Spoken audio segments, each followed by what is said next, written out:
Aries, welcome to your weekly Sidereal Astrology forecast. This is for November 14th to the 20th of 2016. I'm Athen, and this channel is about using the actual constellations in the sky, known as Sidereal Astrology. If you are new to the channel, be sure to check out the link down below because the signs are different, which means your sign might be different, and you'll want to watch this for the right sign.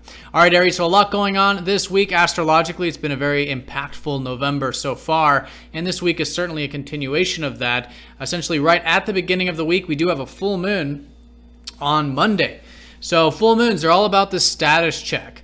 And I think it's a great time this early part of the week to do this status check. And for you, with the full moon right between your first and your second house, first looking at the second house, I think a good time to see what your values are.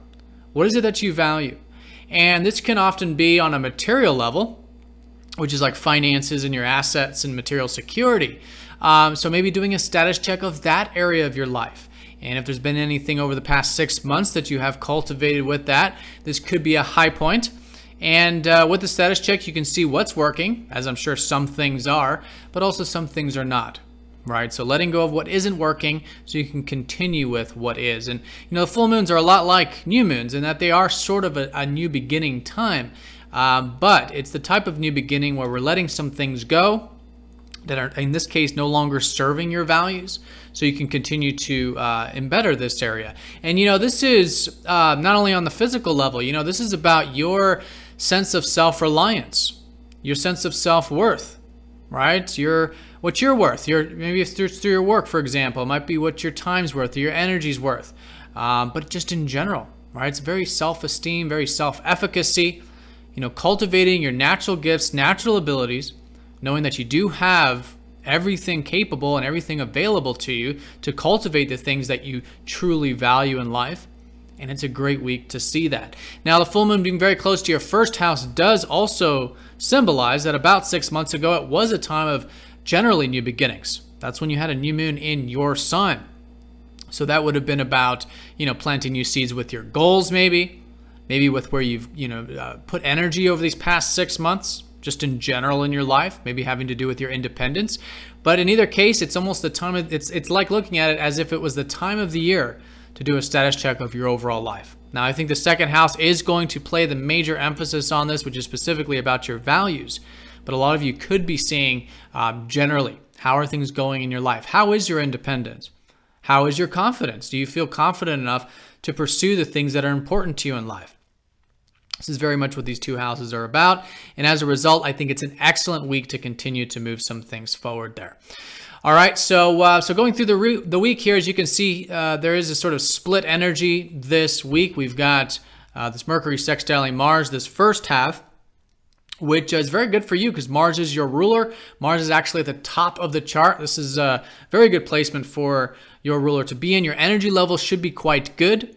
There should be a bit of motivation, a bit of drive right now. Where I think a lot of this is actually channeling is into your career, or can be into your career. And I think that's a great way of working with it. If it's not career, like say for profit, it's just generally the things that are long-term, the things that are productive in your life, and what you might consider your legacy, you know, what you're leaving behind, so to speak, in this life. So putting energy into all this productive stuff is just excellent right now at the moment. This early part of the week, we do have this sextile, so you could be feeling maybe quite communicative, but maybe quite, I also want to say very practical, and you can really bring in this mental energy into the career, right? This is at least an opportunity for that, so an opening for that. But Mercury's been in the 8th house, so I think you're thinking about things in a much deeper way. And so if it is on a practical level, maybe you're doing some deep research this first half of the week, or at least it's really good to do so. Really diving deep with the career, using your mind to, research, uncover information, and just in general, right? So if it's on that practical level, if it's deeper, this might be about asking yourself what really matters, all right? What really matters in life and how you can bring that into your career. And perhaps it has to do with loans, others' resources. Maybe there's an opportunity for some of you in that department. Oftentimes that's the 8th house. But I think just all in all, having a sense of healthy interdependency, healthy reliance on others. And this is all part of this whole full moon energy. It's about balance. It's a very self-reliant time. But of course, yes, we do depend on others in life. And it's good to have that healthy codependency there. All right, so in either case, that's an easy opening. And I think a great way fundamentally is how you can bring in this deeper stuff, this real meaningful stuff into your career and move that forward. Now, the second half of the week does have this very important conjunction, Neptune and the South Node. I was talking about this last week. So this is going exact about the middle part of this week. And this is about some changes. And I think changes with your ideals most specifically. You know, Neptune is a very idealistic planet, but this is all in your 11th house. This is about your aspirations. So making change with your aspirations so they're more healthy, they're more real, they're more grounded. Maybe there's some old ideals, some past patterns that might be an over extreme with Neptunes, maybe fantasies or illusions about your aspirations. And for a lot of you, it might be having to do with your friends and groups, because often the 11th house is that, if it's on that more collective level for you. But fundamentally, it's your aspirations. And so seeing if there's an over extreme of this, is there anything that's clouding the vision because it's not real? Is there anything that's lethargic, maybe a lowered energy of Neptune, not enough Neptune, or not enough healthy Neptune rather? Right? Is it lethargic? Is there wanting things to be easy or wanting to escape with those ideals or whatever it might be? So for some of you, it'll be over. For some of you, it'll be under. For some of you, it'll be very close to the middle. But the key here is to bring balance to this and to make changes so you have a healthy sense of ideals about what you're capable of achieving, what your aspirations are. And again, maybe some of that's community. You know, community is a fantastic thing. And it might have to do with the world too, you know. Collectively, there's a lot of uncertainty about the future with this conjunction. And I'll talk more about that in the daily video. But, you know, this is your 11th house. It could have to do with the world at large. So whatever it is, making change here so you do have healthy ideals, healthy, really with Neptune, it's about surrender. It's understanding that yes, there's aspirations, but at the same time, there's a lot of things outside of our immediate control. And it's surrendering to the things that are not within our immediate control. And having that faith, having that acceptance. I think that's an excellent way for all of us to be working with this Neptune conjunction, but for you specifically with those ideals and anything on that group level. Now, that conjunction is going to be squaring up to Mercury the following day on Friday. So there is this change happening, and right after that, Neptune goes direct Saturday and Sunday.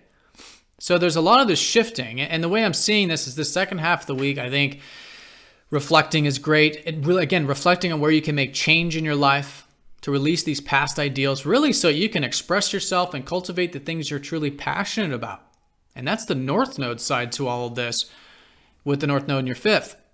But with the Mercury square, it's seeing how this can be done healthfully, how this can be done practically. Maybe the mind's getting in the way. Maybe some information's getting in the way.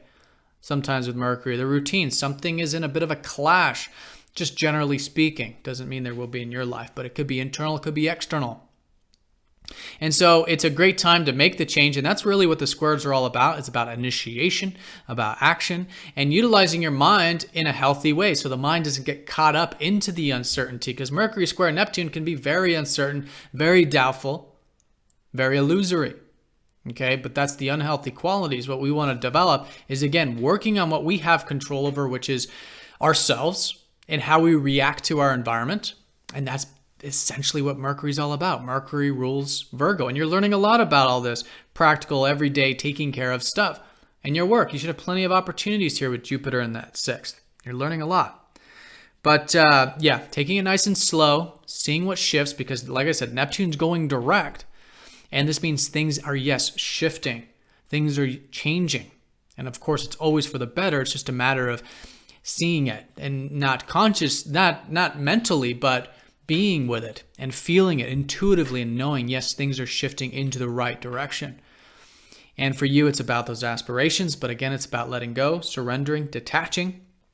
And as a result, you can notice things are moving forward as we go into next week. And it's a very slow moving planet, so it does take time to gain its direct momentum. But as we go into next week and the following weeks, you're noticing, yes, there is this greater surrender. There's this greater acceptance and greater happiness at the end of the day, because Neptune in its highest octave is about happiness, the true type of happiness, right? Moksha, spiritual liberation, being. And that's very, very rewarding. So things are moving forward in that department, and just a great time this weekend, the second half of the week, to pause for things with things for a minute and see how things might be moving and how you can cultivate this healthy sense of idealism. Now, Venus is trining up to the North Node and sextiling that conjunction, so there is some positive energy I do want to mention, specifically on Saturday. It's mostly, I think, going to be an opportunity, and this has been Venus in your 9th house, showing you, in this sense, the opportunity of your belief systems, of the immense importance of your belief systems, and how impactful they are. And there should be a lot to connect to with this. Venus in your 9th house, helping you open your mind, open those possibilities, and maybe even tap into a bit of that adventurous spirit, which you could be feeling in your relationships on a minor note.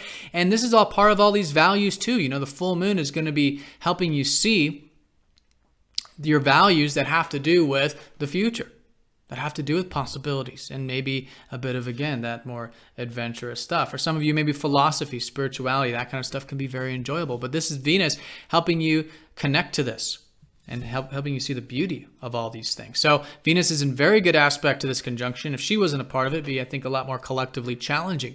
But she is here Saturday, a sort of opening, something to see about adventure, about possibilities, and I think all of that can be very supportive. All right, Aries, so that's the week in a nutshell. The way I would sum up this week is really this conjunction. A lot of things shifting with these personal aspirations of yours. It's a great time to see what needs to be changed and making that change. But I think a lot of it's very receptive in nature, which is what Neptune is all about. And let's not forget Mars at the top of your chart in Capricorn, where he's exalted. So use a bit of that motivation and drive. And I think a way to cultivate that is into the productive stuff in life. All right, Aries, so have a fantastic week. Thank you for watching. I'll see you next week.